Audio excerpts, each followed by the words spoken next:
جب ظلم ہوتا ہے تو پہاڑ لرزنے لگتے ہیں، مظلوم کی فریادیں اللہ کے عرش کے کنگرے ہلا دیتی ہیں، جب دھرتی ظلم سے بھرتی ہے تو پھر زلزلے آتے ہیں، جب زنا عام ہوتا ہے تو پھر زلزلے آتے ہیں، جب موسیقی کی محفلیں سجتی ہیں تو پھر زلزلے آتے ہیں، جب شراب پی جاتی ہے تو زلزلے آتے ہیں، جب ماؤں کو ذلیل کیا جاتا ہے تو زلزلے آتے ہیں، جب باپ کو دھکے دیے جاتے ہیں تو زلزلے آتے ہیں، جب گانے والیاں محترم ہو جائیں تو پھر زلزلے آتے ہیں، جب مسجدوں میں لڑائیاں ہوں تو پھر زلزلے آتے ہیں، جب گھر گھر موسیقی کے گھنگرو بج رہے ہوں تو پھر زلزلے آتے ہیں، جب چاروں طرف پائل کی چھنکار ہو اور گھنگرو کی چھن چھن ہو تو پھر زلزلے آتے ہیں، جب ظالم زانی شرابیوں کو سردار بنا دیا جائے تو زلزلے آتے ہیں، جب حکومت کے قاضی جج افسران بددیانت ہو جائیں تو زلزلے آتے ہیں، جب تاجر بددیانت ہو جائیں، عوام سود خور ہو جائیں۔ یہ بینکوں میں کس کا پیسہ پڑا ہوا ہے؟ سیونگ اکاؤنٹ کس نے کھولے ہوئے ہیں؟ یہ کس کو سود مل رہا ہے اور یہ کون سود لے رہے ہیں؟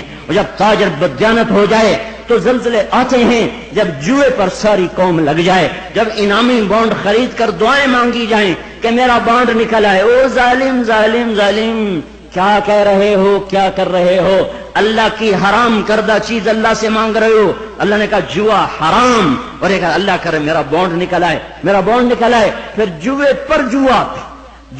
جوا کہ نمبر خریدو، سیریل خریدو۔ او میرے بھائیو،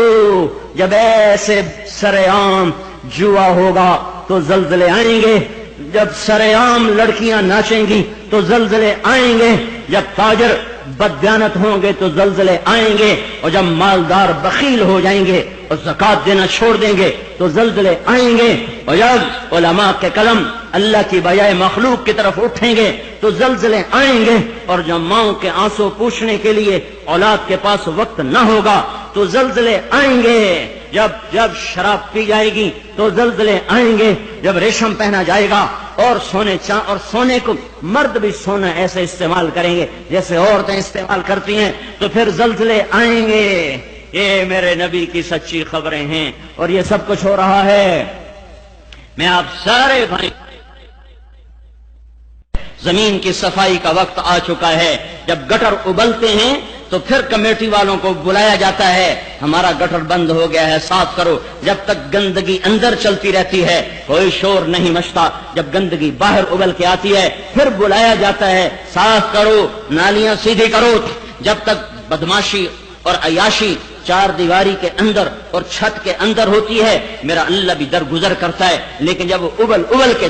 بازاروں میں آ جائے، سڑکوں پہ آ جائے، چوٹیوں پہ آ جائے، چھتوں پہ آ جائے، ایوانوں میں آ جائے اور شوارے پر آ جائے اور کھلے عام آ جائے تو پھر یہ گٹر ہے جو گند بن کے نکلا، غلاظت بن کے نکلا۔ اب زمین کہتی یا اللہ مجھے پاک کر، مجھے پاک کر، مجھے صاف کر، مجھے صاف کر، میں گندی ہو گئی ہوں، یا اللہ مجھے دھو دے، مجھے دھو دے، مجھے دھو دے۔ پھر اللہ جب دھونے پر آتا ہے تو پھر یا لوگ بہہ جاتے ہیں یا توبہ کرتے ہیں، اب تیسرا راستہ کوئی نہیں بچا۔